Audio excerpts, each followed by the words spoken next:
zaɓe da muke fuskanta. Allah ta'ala ya taimake mu wajen zaɓin shugabanni na gari, kuma muna tunatar da mu duka junanmu duka ƙuri'a ba dangwalawa ya wuce ba ne, hatsarinta yana da yawa. Duk wanda da gangan da saninsa ya ɗauki ƙuri'ansa ya dangwala wa mutumin da ya san ba mutumin kirki ba ne, ko ya dangwala ma wani dan abin da zai samu,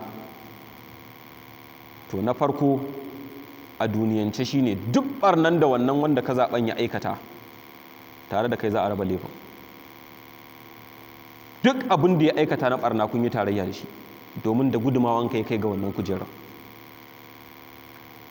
Fitina na biyu shine ka zaɓe shi don buƙatan kanka. Cikin mutanen da suka fi kowa fuskantar matsala ranar alkiyama, wanda Allah ba zai kula su ba, ba zai tsarkake su ba, kuma ya musu tanadin azaba mai raɗaɗi. Daga cikinsu manzo Allah ya ce akwai mutumin da ya goyi bayan wani shugaba saboda wata bukata ta duniya. Don haka ina mana wasiya da wannan hadisi na manzan Allah sallallahu alaihi wa sallama. Ina tunatar da mu ayoyin da muka karanta a nan a tafsirin da muke yi.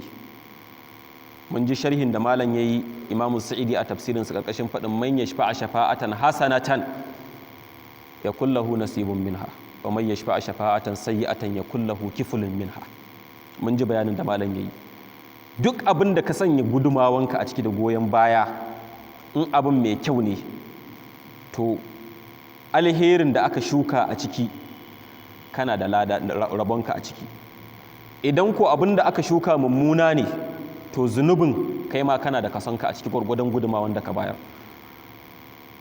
To ina mana wasiya da wannan aya da wancan hadisi, mu yi taka tsantsan tun daga yanzu ka fara istighfari, saboda in akwai zunuban da ka yi wa Allah ne yasa ka kasa gane ma waye ya kamata a zaɓe shi, to tun yanzu ka fara tuba kana istighfari. Kafin ranar zaɓe ka yi istikhara, kafin ka je ka dangwala. In ka ƙi saboda abin da za ka samu, ko ka ɓata ma wani rai, ko ƙinka da wani, ko wata matsala ta daban, wallahi in ka tallata wani mummuna ko ka zaɓi wani mummuna don wata manufa ba na addini ba, wallahi za ka ɗanɗana kuɗanka. Abin ba zai maka kyau ba in ku kaɗu da Allah. Da haka mu ji tsoron Allah, mu yi taka tsantsan. Allah ya ba mu ikon kiyayewa. Allah kuma ya taimake mu wajen zaɓin shugabanni na ƙwarai, wanda za su kawo gyara ba waɗanda za su kawo ɓarna ba. Alaikum salam.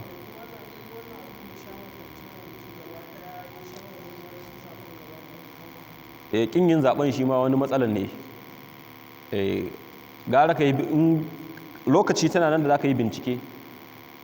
Kowanne akwai wanda yana kusa da, akwai kujerun da kusa da kai suke. Hanyar da za ka yi bincike ka gano waye mutumin kirki a ciki yana da sauƙi. Akwai kujerun da sun yi nisa, tun da sun yi nesa da kai, amma kowa yana da wani rekod ɗin da wani matsayi da ya taɓa, wata dama da ya taɓa samu a baya. Sai ka auna da wannan, sai kuma ka dubi mutanen da suke tallata shi da wace manufa suke tallata shi, wasu qualities suke faɗa a kansa. Sai ka ga shin a cikin maganganunsa da abubuwan da ka sani a baya ake faɗa a kan shi a baya, da gaske ne yana da wannan qualities ɗin. Shi ma wancan haka, sai ka auna, sai ka ga wanne ne ya fi dama-dama. Domin yanzu misali in ka ce takarar shugaban ƙasa, ba shi ne ya fi girma ba kuma shi ya fi muhimmanci. Yanzu dukkansu inda aka auna su a ma'auni na addini, kowa ka kalli kwalitinsa za ka yi kwandemin ɗinsu. Na ta faɗi wannan tun a hudu ba a baya. Har zagi na wasu yi, har a Facebook na gani zagin da suke mu. Dukkan in ka auna su mutum uku da ake ganin su na gaba-gaba, 'yan takarar shugaban ƙasa, dukkansu inda aka auna su ne a ƙashin kansu ta fuskan addini, da aka yi kwandemin ɗinsu. To amma kuma akwai wanda aka zaɓa bayan su? Babu wani bayan su, su ɗin dai su ne 'yan takarar, inda ba Allah ya kashe wani bane kafin ranar zaɓe. To sai ka duba ka ga waye ya fi dama-dama ta fuskan addini, saboda ana shigo da ɓangaranci da ƙabilanci da kaza da kaza da kaza da yawa a cikin abin. Ba wannan shine ma abin da za ka duba ba, addini za ka duba. Wanne ne yake da mutanen da suke jikin shi